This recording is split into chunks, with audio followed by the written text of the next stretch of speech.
will there be controller support? Question, are there going to be any updates to the shooting? You can still hit the blue on the meter, but it doesn't matter, you'll still miss. Question 9 is on the contesting system, especially for layups. Yeah, I bet a lot of the developers play basketball. Because some of these answers, they understand basketball. NBA Infinite's first questions and answers with their developers just wrapped up, and they pre-selected 40 questions out of the hundreds submitted by the community, and side note, 2 of them were mine. Humble brag. What? In their 2-hour-long Q&A Discord event, they answered all these questions in a random order, but I organized all these questions into 3 categories to make it easier for you. The first category group of questions will be the on-court mechanics like shooting and defending. The second category of questions will be new players and cards. And the third category will be game features and other. And don't forget to spam that like button like you're going for that jump ball. You know what I mean, centers? And let's get started. Number 1, will there be controller support? And they answered, there are plans for this, but it may result in controller players only being matched with other controller players, which could impact everyone's matchmaking experience. We are considering this. As you may or may not know, controller support on mobile games is one of the most heated topics in the mobile gaming community, and I wish they went more in depth with what exactly they're considering. I know it's not hard to add controller support, but I feel like throughout the Q&A, they really do care about the player experience. And we know through other mobile games, the queue time is very important. So by disabling controller support for now, I think they're making a smart decision. And remember, the developers behind NBA Infinite is Level Infinite, and the parent company of Level Infinite is Tencent. And one thing to know about Tencent, if you did not know,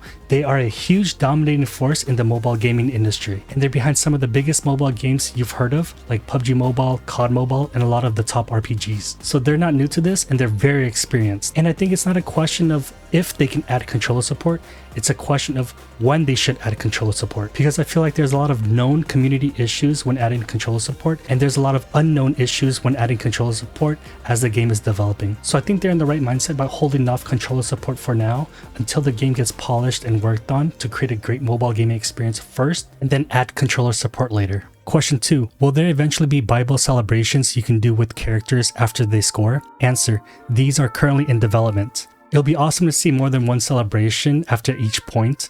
I'm glad that they're adding this. If they could also add maybe MVP animations or maybe different animations during the jump ball countdown, I can't wait to see what they come up with. And question 3, this is actually one of my questions that I submitted. Will there be new courts environments to play in? And in this question, I added a follow-up question about what can we expect in the future, because if you remember in the official trailer, they had a beachside court with cars passing in the back, and they answered, there is such a plan in place. We might conduct some research in the future to see what kind of courts are more favored by the community. And they also added, stay tuned for the arrival of summer. So now we know that they have a major update in the summertime, and I know this update will be huge because they have a recruitment for focus groups you can apply within the app. And basically focus groups just test out features in the game that's not available to the public yet, and they're currently accepting applications for their focus group, so make sure you apply in the events tab in the app and give them your honest feedback to make sure that this game is as best as it can be. Question 4, is there plans for NBA Infinite to come out on PlayStation, Xbox, and Switch? If yes, is there a predicted release date? Answer, not planned at this time. So they're not considering the thought of going to PC, console, or the Switch, so they can put their 100% focus on making a pure mobile game. I think it would be cool to have cross-platform between consoles, PC, and the Switch, because that'll just expand the player base and have more people experience NBA Infinite. There are other mobile games that have done it successfully, and there are also other games that have done it unsuccessfully. And like I said before, one thing I know from the devs is that they want to build a community that's close-knit, and having the cross-platforms just divides the community even more. So I think it's not in line with their goals to create one of the best NBA games on mobile. Question 5, when will the intercept be implemented in the game? Answer, we have completed the initial development of the interception mechanism, but it has not met our expectations in terms of animation performance. Additionally, we need to consider the impact of introducing interceptions on the overall game environment. We will need to expedite the production and debugging process to implement it in the game as soon as possible. So they're working on it, and they have a lot of bugs to fix. If you don't know, interception is when you steal a pass. Question 6, will you implement a button to ask a teammate to switch who you're defending? Answer, is currently in the planning stages and is expected to be part of the May version. I think the May version is related to the summer update, so it's good to see that they're working on these type of ideas ahead of time. Question 7,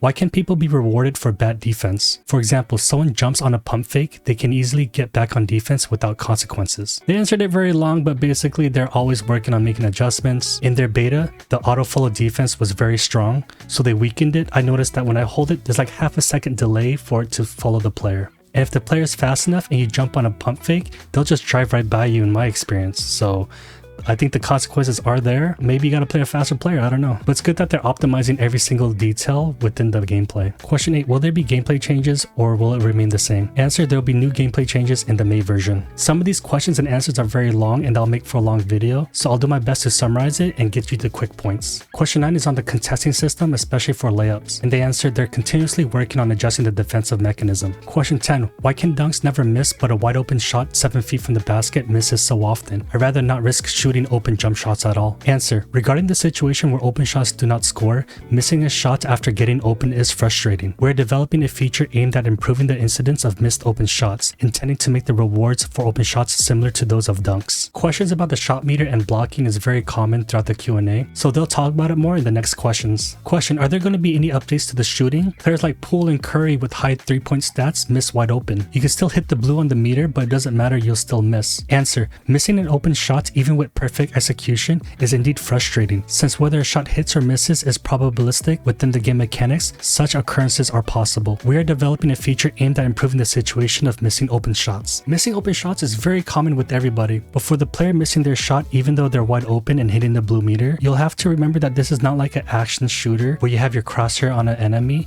and you shoot and it still misses. That's a whole other issue, but for NBA Infinite, that meter represents a probability of making a shot, and hitting that blue meter is the highest probability that it will go in. It's not 100%. If you're lucky enough to go see an in real life NBA game, I've been to 2, and if you get there early enough, you can go down and see courtside before the seats are filled. And you'll notice that they miss uncontested, wide open layups. So no one is 100%. You also gotta remember, you also make majority of those blue metered open shots too. Let's say like 9 out of 10 shots that are blue metered and wide open, it goes in, and that's pretty realistic.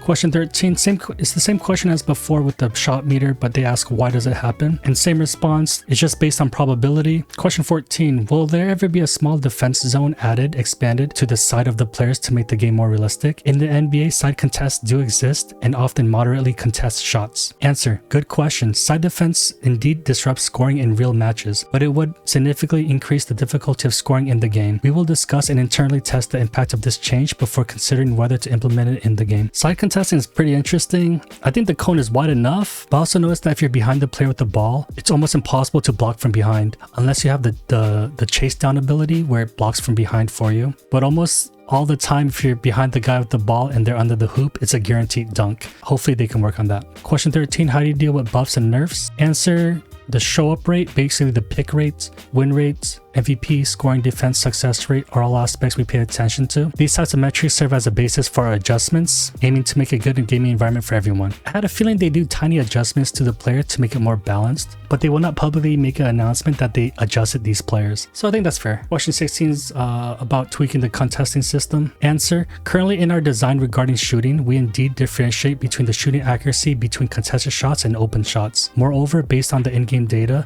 the open shot accuracy is significantly higher than the contested ones. At the same time, the shooting accuracy under interference will also vary according to the different levels of contests. Question 17, I want to know if there will be a fix for blocking shots. Answer, blocking is significantly correlated with the player's ability and characteristics. Answer, it's a long answer, but basically they're always looking at the block rates, especially for the newer players. And they're going to keep looking at the block stat to make sure it's more balanced. And they hope to use the blocking feature to be skill-based that requires ongoing learning and practice to master. I agree with this. I mainly play Lopez as center, and all he does is block shots, get rebounds, and shoot threes. So blocking is definitely skill, and I'm glad that they're addressing this to help newer players. Question 18, the mechanics of the game. The player runs too slow and I would like to fix it. Answer, they receive feedback and plan to accelerate certain movements in the upcoming version, but adjusting the movement speed too fast could hinder defensive play. So I can see that it's a fine balancing act to adjust the speed because every player has different speeds and different moves that make him go faster or even slower. So it looks like they're just looking for the right way to adjust these speeds. Question 19, will shots ever become blockable? I've played over 400 games and haven't gotten a block on a jumper yet. Answer, shots can be blocked, but to successfully block an opponent in the game, it requires not only precise timing, but also choosing players with strong blocking abilities to more easily accomplish blocks. I played around 400 games as well, and I averaged 1 block every 2 games. So it is possible. Straight up blocking on a jumper, I've done as well. It is timing, but it can be done. Question 20, will there be new offense defense tactics in the future? Can you guys add a tactics tutorial? Sometimes the tactics doesn't work and allow AI to screen off-ball player. Answer, future versions expansions will introduce new tactical content for the Dynasty mode,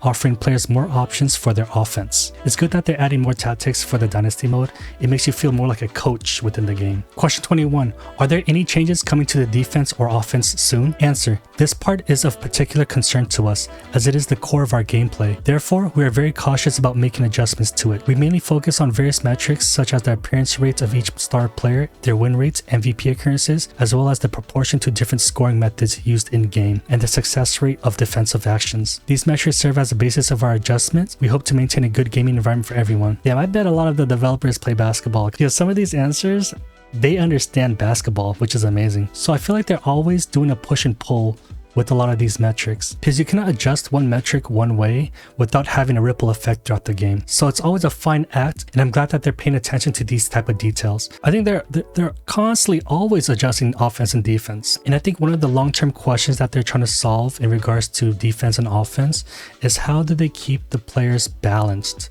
There's so many unique attributes and skills that each player brings, but how do you keep it fair and also fun without having one player be too overpowered and just destroy the fun for the players? And at the same time keep it fresh with every new major update? That is a hard question, and I don't even know if I have the answer, but you might have the answer. So go in the app and go to events and sign up for that focus group and fill out the surveys, because they're listening to everything. And when you fill out the survey, you'll get in-game rewards. Those answers that you fill out in the questionnaire really do matter and really help develop this game to be the best that it could be. This video is taking a little bit longer than expected to record because all the questions and answers. So I'll put the second half of the questions in part 2, and the video should be shown right here.